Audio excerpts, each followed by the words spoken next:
Hi hello வணக்கம்.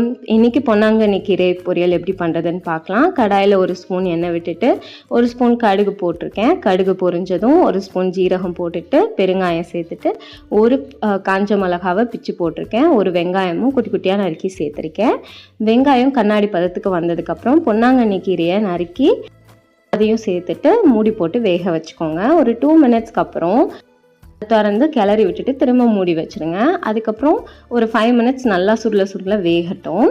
எப்போவுமே கீரைக்கு முதல்ல நம்ம உப்பு சேர்க்கக்கூடாது. ஏன்னா கீரை அதிகமாக இருக்கும் ஸ்டார்டிங்கில், வதங்கினதுக்கப்புறம் ரொம்ப கொஞ்சமாயிடும். அதனால கடைசியாக தான் நம்ம உப்பு சேர்த்துக்கணும். உப்பு சேர்த்ததுக்கப்புறம் வேக வச்ச பாசிப்பருப்பு கொஞ்சமாக தேங்காய் துருவல் சேர்த்தா பொன்னாங்கண்ணி கீரை பொரியல் ரெடி. கண்டிப்பாக வாரத்துக்கு 2 தடவை கீரை சேர்த்துக்கோங்க. ஹெல்த்துக்கு நல்லது. Thank you.